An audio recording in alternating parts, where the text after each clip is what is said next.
Bem-vindos ao canal Audiobooks em PTBR. Se inscreva para fazer parte dessa comunidade. Torne-se membro e tenha acesso a benefícios exclusivos, como acesso antecipado aos vídeos. Dê um like nesse vídeo e comente o que achou. Muito obrigada e boa leitura. Livro Harry Potter e o Cálice de Fogo, lido por Camila Saboia. Capítulo 13. Olho Tonto Moody. O temporal já se esgotara quando o dia seguinte amanheceu. Embora o teto no salão principal continuasse ameaçador, pesadas nuvens cinza-chumbo se espiralavam no alto quando Harry, Ron e Hermione examinaram seus novos horários no café da manhã. A poucas cadeiras de distância, Fred, George e Lino Jordan discutiam métodos mágicos de se tornarem velhos e, com esse truque, participar do torneio tribruxo. Hoje não é ruim. Lá fora a manhã inteira, disse Ron, que corria o dedo pela coluna intitulada Segunda-feira, no seu horário. Ribologia com a lufa-lufa e trato das criaturas mágicas. Droga, continuamos com a Sonserina. 2 tempos de adivinhação hoje à tarde, gemeu Harry, baixando os olhos. Adivinhação era a matéria de que ele menos gostava depois de poções. A professora Sibylla Trelawney não parava de predizer a morte de Harry, coisa que ele achava muitíssimo aborrecida. Você devia ter desistido como eu fiz, não é? Disse Hermione decidida, passando a manteiga na torrada. Então poderia fazer alguma coisa sensata, como aritmancia. Você voltou a comer, pelo que eu tô vendo, comentou Ron, observando Hermione acrescentar generosas quantidades de geleia à torrada amanteigada. Já resolvi que há melhores maneiras de marcar posição no caso do direito dos elfos, disse Hermione com altivez. É, e pelo visto tá com fome, disse Ron sorrindo. Houve um repentino rumorejo acima deles, e 100 corujas entraram pelas janelas abertas, trazendo o correio da manhã. Instintivamente, Harry olhou para o alto, mas não viu nada branco na mancha compacta de castanhos e cinzas. As corujas circularam sobre as mesas, procurando as pessoas a quem as cartas e pacotes eram interessados. Uma corujona âmbar desceu até Neville Longbottom e depositou um embrulho em seu colo. O garoto quase sempre se esquecia de guardar na mala alguma coisa. Do outro lado do salão, a coruja de Draco Malfoy pousara no ombro dele, trazendo sua habitual remessa de doces e bolos de casa. Tentando ignorar a profunda sensação de desapontamento no meio do estômago, Harry voltou sua atenção para o mingau de aveia. Será que alguma coisa tinha acontecido a Edwiges e que Sirius sequer recebera sua carta? Sua preocupação se prolongou por todo o caminho pela horta enlameada, até chegarem à estufa número 3. Mas ali ele se distraiu com a professora Sprout, que mostrava à turma as plantas mais feias que Harry já vira. De fato, elas se pareciam mais com enormes lesmas gordas e pretas que brotavam verticalmente do solo do que com plantas. Cada uma delas se contorcia ligeiramente e tinha vários inchaços brilhantes no corpo, que pareciam cheios de líquido. Bulbotúberas, disse a professora Sprout brevemente. Precisam ser espremidas. Recolhe-se o pus. O quê? Exclamou Seamus Finnegan, expressando sua repugnância. Pus, Finnegan, respondeu a professora. E é extremamente perigoso, por isso não desperdice. Recolhe-se o pus, como eu ia dizendo, nessas garrafas. Usem as luvas de couro de dragão. Podem acontecer reações engraçadas na pele quando o pus das bulbotúberas não está diluído. Espremer as bulbotúberas era nojento, mas dava um estranho prazer.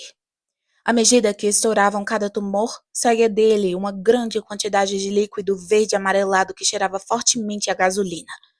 Os alunos o recolheram em garrafas, conforme a professora orientara, e no fim da aula haviam obtido vários litros.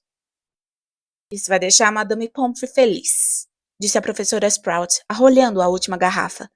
Um remédio excelente para as formas mais renitentes de acne, o pus das bulbotúberas. Pode fazer os alunos pararem de recorrer a medidas desesperadas para se livrarem das espinhas. Uma coitada da Eloisa Mitchell, disse Anna Abbott, aluna da Lufa-Lufa, em voz baixa. Ela tentou acabar com as dela lançando um feitiço. Que menina tola, disse a professora, balançando a cabeça. Mas no fim, Madame Pomfrey fez o nariz dela voltar à forma anterior. Uma sineta ressonante sinalizou o fim da aula, e a turma se separou. Os da Lufa-Lufa subiram a escada de pedra rumo à aula de transfiguração e os da Grifinória tomaram outro rumo, descendo o jardim em direção à pequena cabana de madeira de Hagrid, que ficava na orla da Floresta Proibida. Hagrid estava parado à frente da cabana, uma das mãos na coleira do seu enorme cão de caçar javalis, Canino. Havia vários caixotes abertos no chão a seus pés, e Canino choramingava e retesava a coleira, aparentemente tentando investigar o conteúdo dos caixotes mais de perto. Quando os garotos se aproximaram, um estranho som de chocalho chegou aos seus ouvidos, pontuado aparentemente por pequenas explosões. Dia! Cumprimentou Hagrid, sorrindo para Harry, Ron e Hermione. Melhor esperar pelos alunos da Sonserina, eles não vão querer perder isso. Explosivintes. Como é? Perguntou Ron. Hagrid apontou para os caixotes. Ah! Exclamou Lila Brown, num gritinho agudo, saltando para trás. Praticamente resumia o que eram os explosivins, na opinião de Harry. Pareciam lagostas sem casca, deformadas, terrivelmente pálidas e de aspecto pegajoso, as pernas saindo dos lugares mais estranhos e sem cabeça visível. Havia uns 100 deles em cada caixote, cada um com uns 15 centímetros de comprimento, rastejando uns sobre os outros, batendo às cegas contra as paredes das caixas. Desprendiam um cheiro forte de peixe podre. De vez em quando, soltavam faíscas da cauda e, com um leve pum, se deslocavam alguns centímetros à frente. Acabaram de sair da casca, informou Hagrid orgulhoso. Por isso, vocês vão poder criar os bichinhos pessoalmente. Achei que podíamos fazer uma pesquisa sobre eles. E por que nós iríamos querer criar esses bichos? Perguntou uma voz fria. Os alunos da Sonserina haviam chegado. Quem falava era Draco Malfoy. Crabbe e Goyle davam risadinhas de prazer ao ouvir suas palavras. Hagrid pareceu embatucar com a pergunta. Quero dizer, o que é que eles fazem? Perguntou Malfoy. Para que servem? Hagrid abriu a boca, aparentemente fazendo um esforço para responder. Houve uma pausa de alguns segundos. Depois, ele disse com aspereza. Isso é na próxima aula, Malfoy. Hoje você só vai alimentar os bichos. Agora vamos ter que experimentar diferentes alimentos. Nunca os criei antes, não tenho certeza do que gostariam. Tenho ovos de formiga, fígado de sapo e um pedaço de cobra. Experimentem um pedacinho de cada. Primeiro pus e agora isso, resmungou Simas. Nada, exceto aprofundar a afeição que tinham por Hagrid, poderia ter feito Harry, Ron e Hermione apanhar mãos cheias de fígados de sapo melados e baixá-las aos caixotes para tentar os explosivins. Harry não conseguiu refrear a suspeita de que aquilo tudo não tinha finalidade alguma, porque os bichos não pareciam ter bocas. Ai! Gritou Dino Thomas, passado uns 10 minutos. Ele me pegou! Hagrid correu para o garoto, com uma expressão ansiosa no rosto. A cauda dele explodiu, disse Dino zangado, mostrando a Hagrid uma queimadura na mão. Isso pode acontecer quando eles disparam, disse Hagrid, confirmando o que dizia com a cabeça. Exclamou Lila Brown outra vez. Hagrid, que é essa coisinha pontuda neles? Alguns têm espinhos, disse Hagrid entusiasmado. Lila tirou depressa a mão da caixa. Acho que são os machos. As fêmeas têm uma espécie de sugador na barriga. Acho que talvez seja para sugar sangue. Bom, sem a menor dúvida eu entendo por que estamos tentando manter esses bichinhos vivos, disse Malfoy sarcasticamente. Quem não iria querer animaizinhos de estimação que podem queimar, picar e morder tudo ao mesmo tempo? Só porque eles não são muito bonitos não significa que não sejam úteis, retorquiu Hermione. Sangue de dragão é uma coisa assombrosamente mágica, mas você não iria querer um dragão como um bicho de estimação, não é mesmo? Harry e Ron sorriram para Hagrid, que retribuiu com um sorriso furtivo por trás da barba espessa. Nada o teria agradado mais que um filhote de dragão, como Harry, Ron e Hermione sabiam mais do que bem. Ele criara um por um breve período, durante o primeiro ano deles na escola. Um agressivo dragão norueguês que recebera o nome de Norberto. Hagrid simplesmente amava monstros. Quanto mais letal, melhor. Bom, pelo menos os explosivins são pequenos, disse Ron, quando voltavam 1 hora depois ao castelo para almoçar. São agora, disse Hermione com a voz exasperada. Mas depois que o Hagrid descobriu que eles comem, imagino que vão atingir 1,5 metros de comprimento. Bom, isso não vai fazer diferença se descobrirem que eles curam enjoo ou outra coisa qualquer, não é? Disse Ron, sorrindo sonsamente para a amiga. Você sabe perfeitamente bem que eu só disse aquilo para calar a boca de Malfoy, retrucou Hermione. Aliás, acho que ele tem razão. O melhor que podíamos fazer era acabar com os bichos antes que eles comecem a nos atacar. Os garotos se sentaram à mesa da Grifinória e se serviram de costeletas de cordeiro com batatas. Hermione começou a comer tão rápido que Harry e Ron ficaram olhando para ela. Essa é a sua nova posição em favor dos direitos dos elfos? Perguntou Ron. Em vez de não comer depressa para vomitar? Não, respondeu Hermione, com toda a dignidade que conseguiu reunir, tendo a boca cheia de couves de Bruxelas. Só quero chegar à biblioteca. Quê? Exclamou Ron, incrédulo. Hermione, é o primeiro dia de aulas. Ainda nem passaram dever de casa pra gente. Hermione sacudiu os ombros e continuou a devorar a comida como se não comesse há dias. Em seguida, se levantou e disse: Vejo vocês no jantar. E saiu apressadíssimo.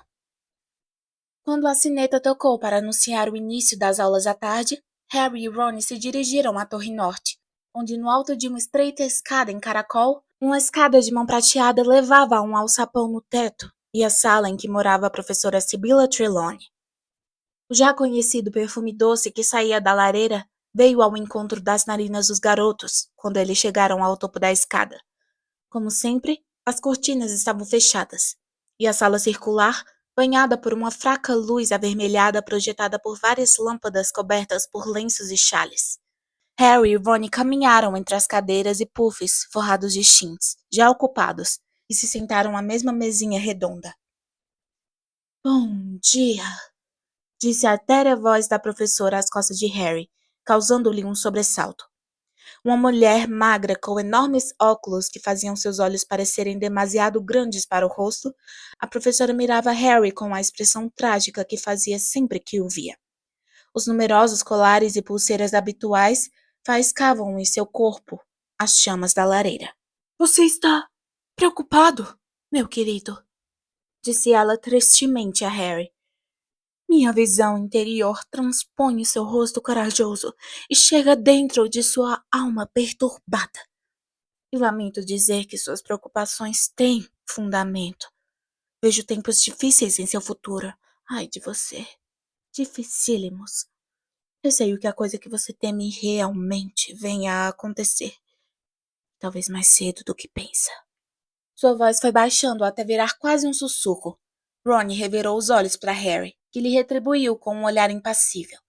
A professora Sibylla deixou os garotos com um movimento ondulante e se sentou na grande bergère diante da lareira, de frente para a turma. Lila Brown e Parvati Patil, que a admiravam profundamente, estavam sentadas em puffs muito próximos à professora. Meus queridos, está na hora de estudarmos as estrelas, disse ela. Os movimentos dos planetas e os misteriosos portentos que eles revelam somente àqueles que compreendem os passos da coreografia celestial. O destino humano pode ser decifrado pelos raios planetários que se fundem. Mas os pensamentos de Harry tinham se afastado.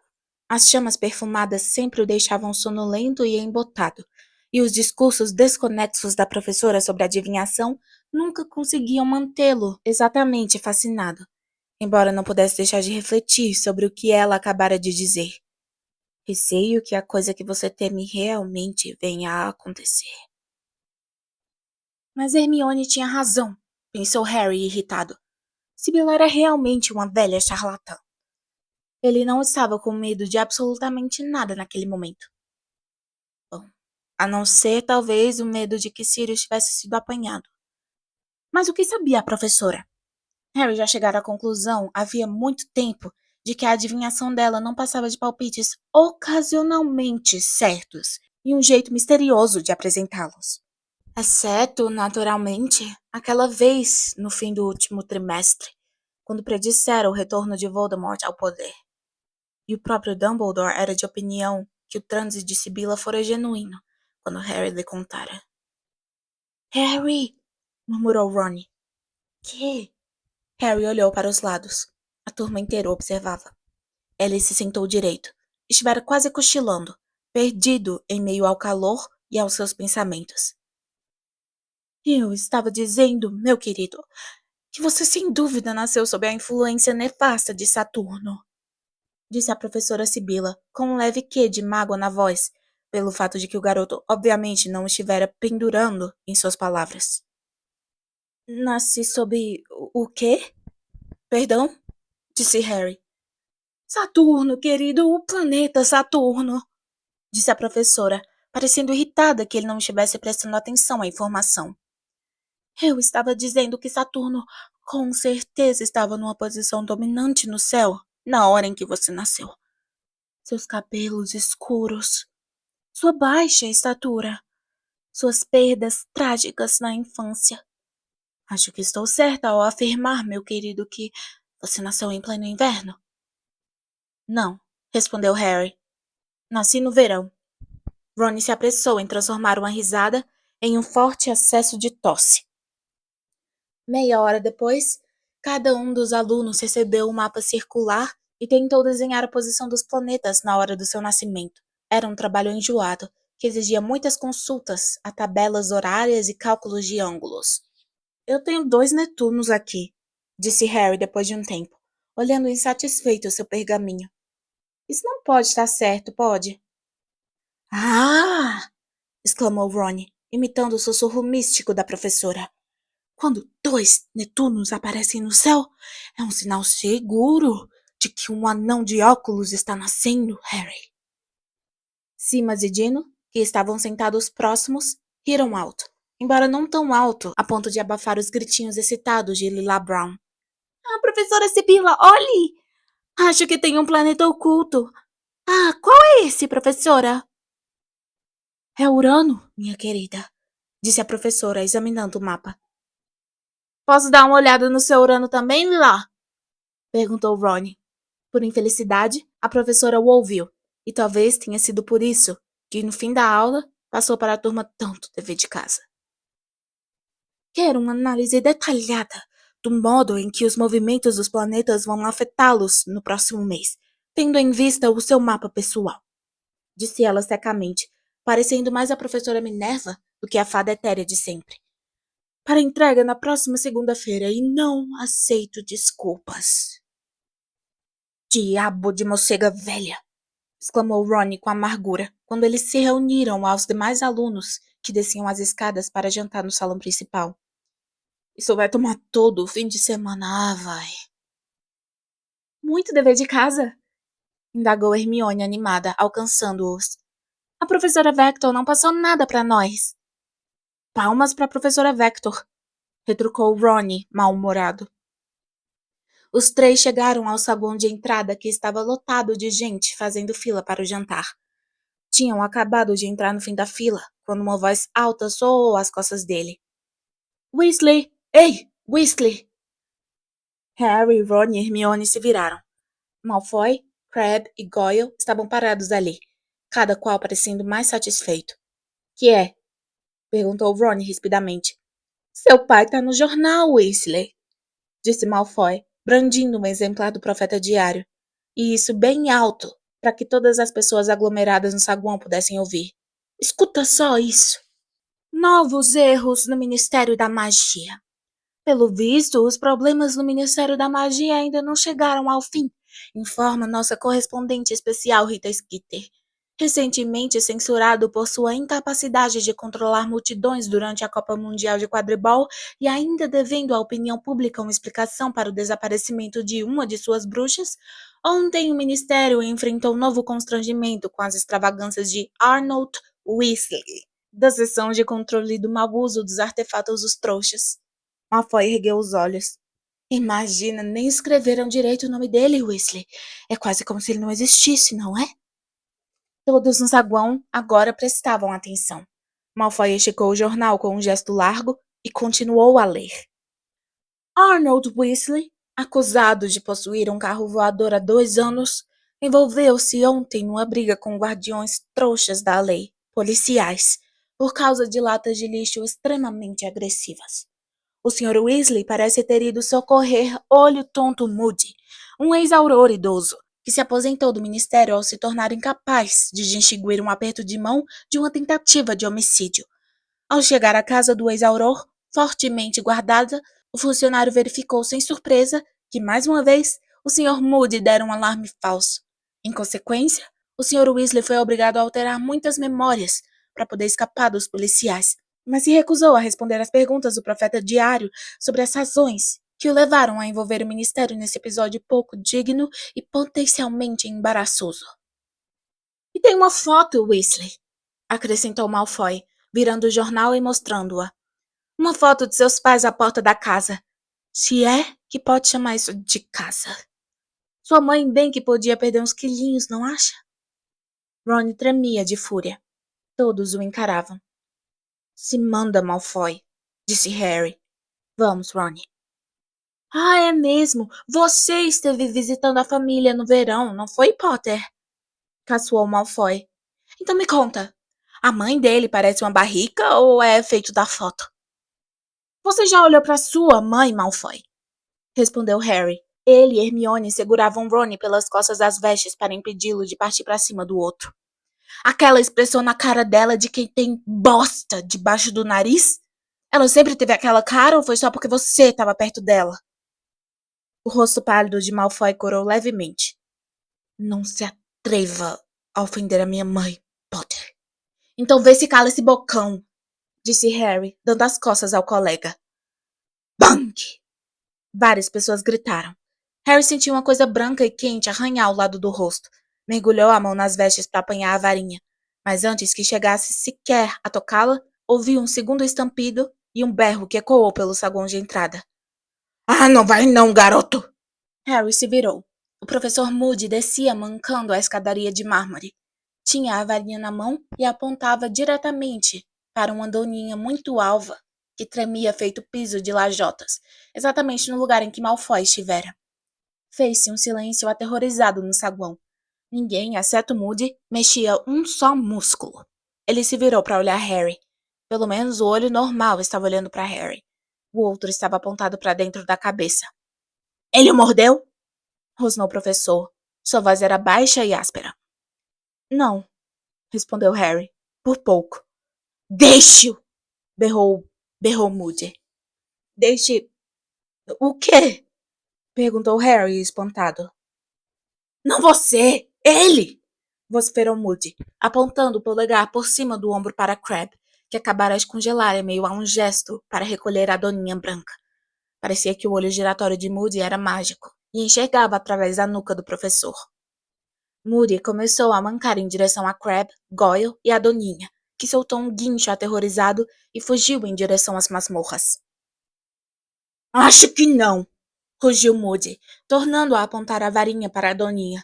Ela subiu uns 3 metros no ar, caiu com um baque úmido no chão e quicou de novo para cima.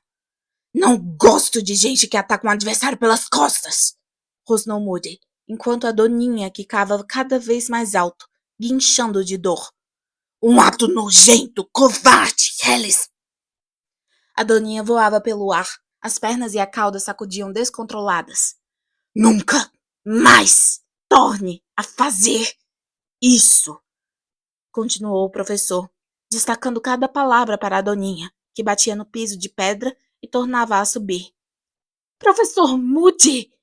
Chamou uma voz chocada.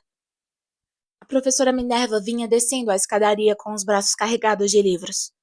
Olá, professora McGonagall! Cumprimentou Moody calmamente, fazendo a doninha quicar ainda mais alto. Que o senhor está fazendo? Perguntou a professora, seguindo com o olhar a subida da doninha no ar. Ensinando, respondeu ele. Moody, isso é um aluno? Gritou a professora, os livros despencando dos seus braços. É, não, exclamou ela, descendo a escada correndo e puxando a própria varinha. Um momento depois, com um estampido, Draco Malfoy reapareceu, caído e embolado no chão, os cabelos lisos e louros sobre o rosto agora muito vermelho. Ele se levantou, fazendo uma careta. Moody, nunca usamos transformações em castigos, disse a professora com a voz fraca. Certamente o professor Dumbledore deve ter lhe dito isso. Talvez tenha mencionado, respondeu Moody, coçando o queixo displicentemente. Mas achei que um bom choque. Damos detenções, Moody. Ou falamos com o diretor da casa do faltoso. Vou fazer isso, então, disse Moody, encarando Malfoy com um intenso desagrado.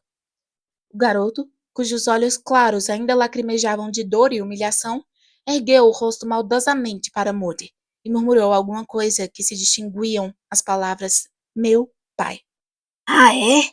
Disse Moody em voz baixa, aproximando-se alguns passos, a pancada surda de sua perna de pau ecoando pelo saguão. Bom, conheço seu pai de outras eras, moleque. Diga a ele que Moody está de olho no filho dele. Diga-lhe isso por mim. Agora, imagino que o diretor de sua casa seja Snape, não? É, respondeu Malfoy, cheio de rancor. Outro velho amigo, rosnou Moody. Estou querendo mesmo conversar com o velho Snape. Vamos, seu... E segurando o garoto pelo antebraço, saiu com ele em direção às masmorras. A professora Minerva acompanhou-os com um olhar ansioso por alguns momentos.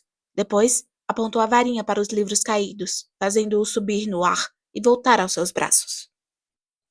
Não falem comigo, disse Ron em voz baixa para Harry e Hermione, quando se sentaram à mesa da Grifinória alguns minutos mais tarde, cercados por alunos excitados por todos os lados, que comentavam o que acabara de acontecer.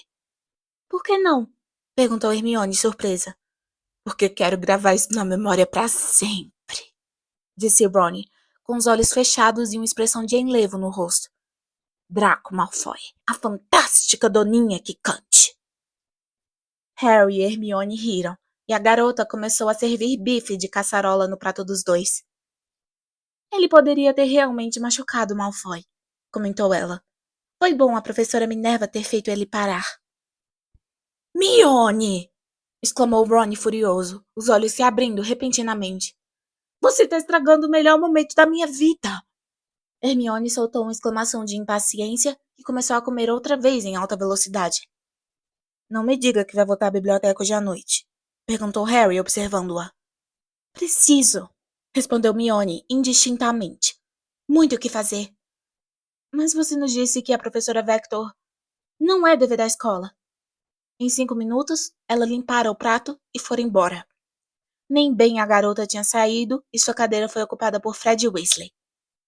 Moody, disse ele. Ele é legal? Pra lá de legal, disse George, sentando-se de frente a Fred. Super legal, disse o melhor amigo dos gêmeos, Lino Jordan, escorregando para o lugar ao lado de George.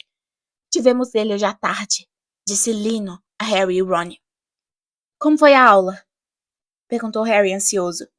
Fred, George e Lino trocaram olhares cheios de significação. Nunca tive uma aula igual, disse Fred. Ele sabe das coisas, cara, disse Lino. Do quê? Perguntou Ron, curvando-se para frente. Sabe o que é estar lá fora fazendo as coisas, disse George, cheio de importância. Que coisas? Perguntou Harry. Combatendo as artes das trevas, disse Fred. Ele já viu de tudo, disse George. Fantástico! Exclamou Lino. Ron ia enfiar a cabeça na mochila à procura do seu horário. Não vamos ter aula com ele até quinta-feira, disse desapontado.